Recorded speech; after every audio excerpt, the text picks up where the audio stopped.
Got no diamond, got no pearl. Still, I think I'm a lucky girl. I've got the sun in the morning and the moon at night.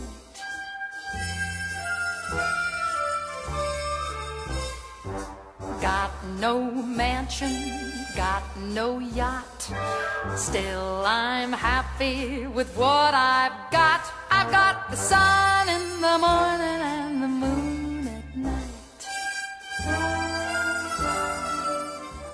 Boris Glickman of Melbourne. He's a long-time friend of the station, and he writes like no other. He's equally at home with maths, science, cosmology, fantasy, the human condition, and above all, wry humour. His out-of-the-box thinking never ceases to amaze. Let's enjoy a roller coaster ride with 3 ultra-short examples of his unique art. I'm Kim Dodsworth, Queensland Storyteller. Story 1. The Substitute Sun. The world awoke one bright morning to find that the sun was gone, replaced by a circular cardboard cutout. The cutout was roughly coloured in by a yellow pencil, with some of the colouring straying beyond the circumference of the disc and staining the blueness of the sky. Short cardboard rays were coming out of the rim, and there was a smiley face sketched inside the circle. It looked just like a child's drawing of the sun. After mankind had recovered from the shock of losing their beloved star, plans were made to locate it and put it back in its rightful place. Great rewards were offered to anyone who could provide information as to its whereabouts. Police forces allocated their best men to try and pinpoint who was likely to commit such an act. Pressure was put on crime organisations to reveal if this was their doing, and if so, how much they wanted for the sun's safe release. Clairvoyants were called upon to use their abilities to intuit where it might be held against its will. Despite these exhaustive efforts, the sun remained missing, although people still clung to the hope that it would be found alive. With time's passing, the pain of losing the sun became less acute. The world slowly grew accustomed to the substitute and even began to appreciate its benefits. People understood how lucky they were that this imposter gave out the same amount of warmth and illumination as the original star. The physicists were pleased that the replacement exerted an identical gravitational force so that Earth's orbit remained unchanged. The workers were content that the stand-in did not increase their hours of labour, and the farmers were thankful that the cardboard disc provided an equivalent quantity of light to nourish their crops. Eventually, it was seen as quite appropriate to have a bogus sun, given that so much else was phony in society. Fake tans, fake smiles, fabricated unnatural foods, artificial noses on artificial faces, living simulated lives on the computer. Many believe that the substitute was put in the sky as a sign of the divine approval of the world's false ways. Consequently, it was concluded that unauthenticity is the true nature of man. Centuries passed, and there was nobody left on Earth who had experienced the glory of the original sun. The crudely coloured cardboard circle with its cardboard rays and smiley face was now the only sun that the world had ever known. Lovers swooned under the warm beauty of its radiance. Composers wrote symphonies dedicated to the perfection of its proportions. Poets extolled the rich vibrancy of its colour in their sonnets, and religious worshippers thanked their Maker for gifting the earth with such a miracle of nature. Story 2. The Shadow of the Great Nebula of Orion. One day, the nebula in the constellation of Orion, already the brightest nebula in the night sky, started to shine even more intensely, emitting a piercing blue-green light. Its luminosity was now so brilliant that it cast shadows during the daylight hours too, something that had always been the sole prerogative of the sun. This caused great excitement, for never before had such a bright celestial body been observed in the day sky. Everybody rushed outside to see this new heavenly wonder and to gawk at their double shadows, the old familiar one and the new one created by the Orion Nebula. It was then that the world was hit by a very unpleasant surprise, for there was something quite peculiar about the shadows cast by the nebula.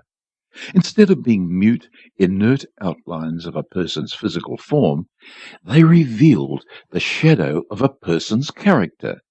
Everyone's inner anxieties, delusions, and insecurities were now exposed for all to see. Naturally, the consequences of this new phenomenon were immense in their scope. Many lives were wrecked, relationships destroyed, and careers ruined, as a person's innermost complexes were revealed to their spouses, family friends, work colleagues, and complete strangers. The very structure of society was threatened, for its smooth running depended so much upon one's true feelings and nature being suppressed and hidden even from oneself. The world was in a dilemma on how to cope with this situation. It certainly couldn't dim or extinguish the nebula's brightness.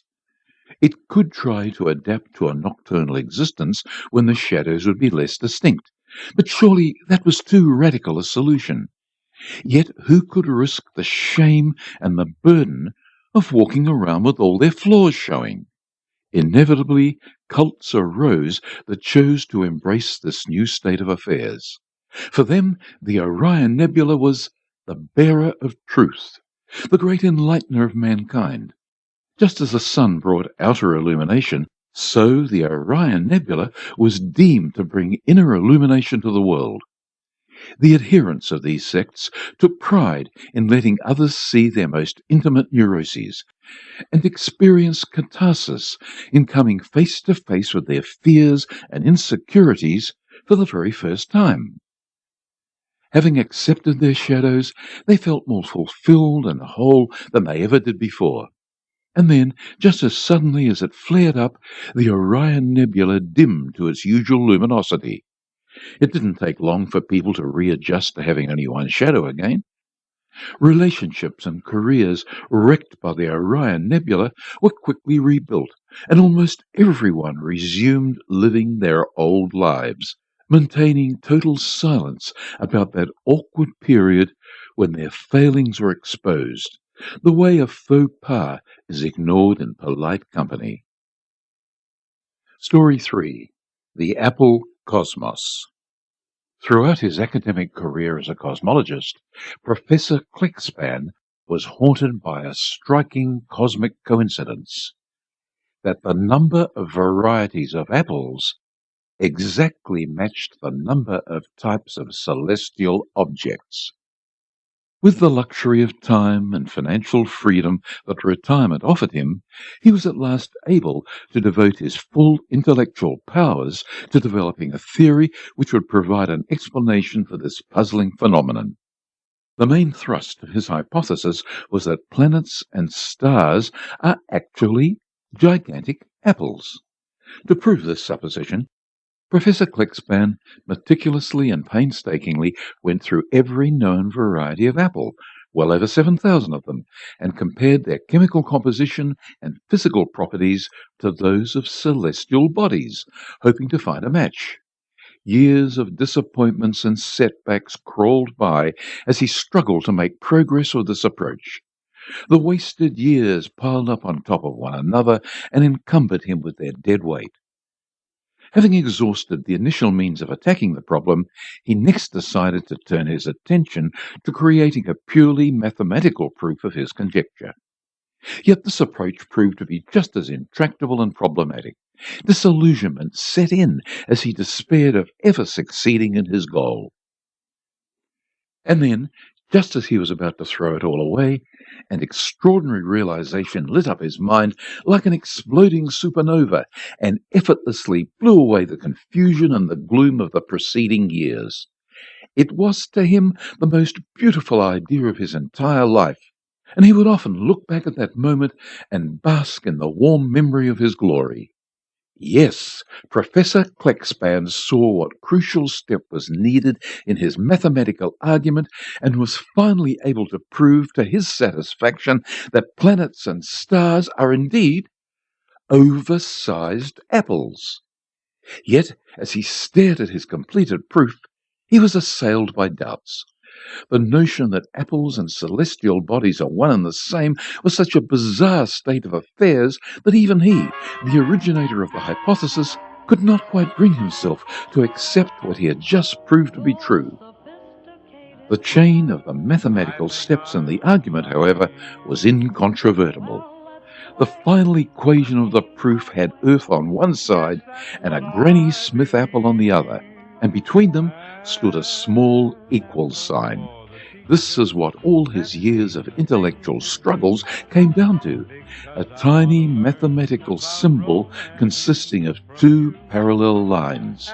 To savour the proof and to convince himself of its reality, he wrote down its last line again and again until there was no room left on the sheet of paper.